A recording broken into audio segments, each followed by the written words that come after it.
Logo que eu fiz 13 anos, eu comecei a trabalhar com meu pai em obra.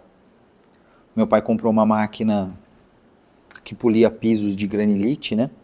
Um piso muito usado em escola. E as minhas lembranças dessa época são dele pegando algumas obras em promissão, aqui no estado de São Paulo. Eu trabalhava com ele nas minhas férias. No meu período de férias escolares, eu ia para promissão e trabalhava com ele nessas escolas que ele pegava para fazer os pisos, né? E eu lembro muito bem de quando ele me colocava para fazer um trabalho que eu tinha que ficar muito preso na máquina. E para você ter noção de como isso era difícil para mim, eu preferia muitas vezes ficar trabalhando, batendo massa, porque eu podia me movimentar, eu podia sair para conversar com alguém.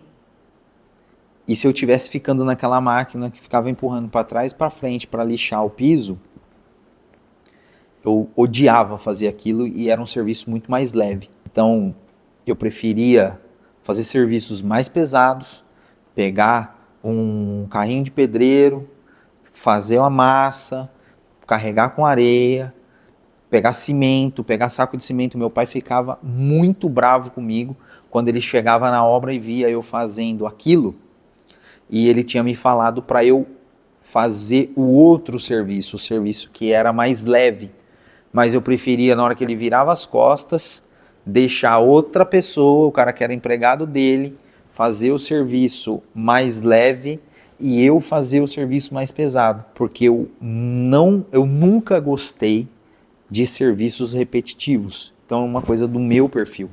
Eu preferia me expor de outra forma para conversar com alguém, para estar numa outra dinâmica do que ficar fixo ali naquele negócio, empurra para trás, para frente. E eu nunca gostei disso.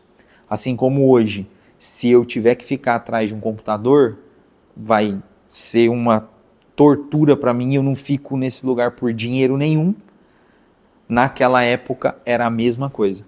Eu não gostava de ficar travado num lugar.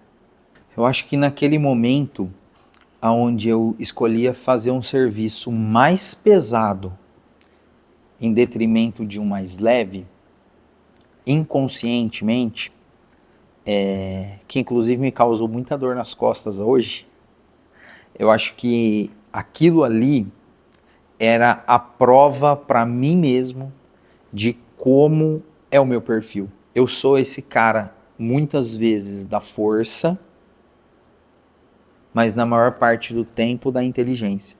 Eu entendo que se eu não fizer muita força, as coisas não acontecem.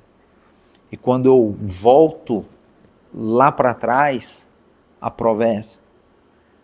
Você precisa fazer força para a coisa acontecer. Se você não fizer força, não vai.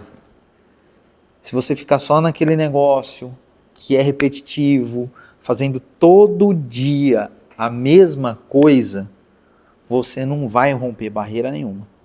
Então, para dar certo, precisa fazer força por um momento, mas na maior parte do tempo você tem que ser inteligente. Se você não for inteligente, não vai dar certo também. Então é uma mistura de força e inteligência. Juntos os dois, não tem como dar errado. Quando eu lembro da força que eu fazia e empregava inteligência para ficar mais leve o serviço que eu estava fazendo para o meu pai ali enquanto criança. Mas eu usava muito da minha inteligência. Quando eu trago isso para hoje, eu vejo que não mudou absolutamente nada.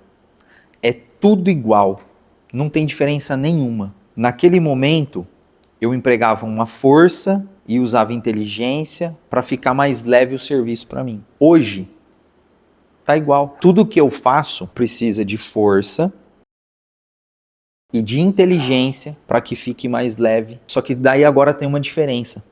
A diferença principal que tem hoje é que toda a experiência que eu adquiri a força e a inteligência geram muito mais dinheiro. A força e a inteligência que eu ainda tenho juntou ao conhecimento, a minha experiência. Lá atrás eu tinha 13 anos, agora eu tenho 39. E com 39 eu juntei uma bagagem absurda para fazer dinheiro. A conclusão que eu chego é que força e inteligência para negócio, elas continuam sendo primordiais para resultado e para ter sucesso. Quando você injeta conhecimento e experiência, você começa a tirar um pouco da carga de força e aumentar a balança da inteligência em negócio. Então, uma não anula a outra. Precisa ter força, precisa ter inteligência. Injetou conhecimento, estourou. Não tem como dar errado. A reflexão que eu faço sobre os negócios que eu estou hoje é a seguinte. Às vezes, você está num negócio empregando muita força e gerando aqui de resultado. Aqui é a coluna da força, aqui é a coluna do resultado. Se você não tiver inteligência o suficiente para perceber que você está fazendo muita força e gerando pouco resultado e inverter a balança, fazer menos força e ter mais resultado, você vai ser um escravo da vida. A gente é finito. Eu estou com 39 anos. Daqui a pouco, ninguém mais vai estar aqui. E daí eu só trabalhei para juntar dinheiro, para filho, gastar.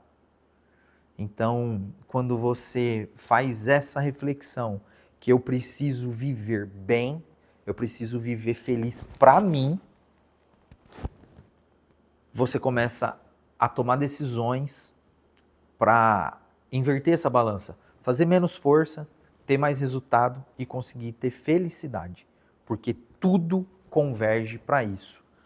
As pessoas trabalham dia e noite, eu sou um deles. Por muitos anos da minha vida, eu acordava cedo, ia para a empresa, chegava tarde em casa para ter X resultado. Aí o governo ganha, o funcionário ganha, o fornecedor ganha, todo mundo ganha. E eu fico sempre por último. O jogo não é esse. Óbvio que todo mundo precisa ganhar, mas eu não preciso ser escravo de ninguém. E se você está nessa situação de estar sendo escravizado pelo negócio, o que eu posso dizer para você é, você está completamente errado.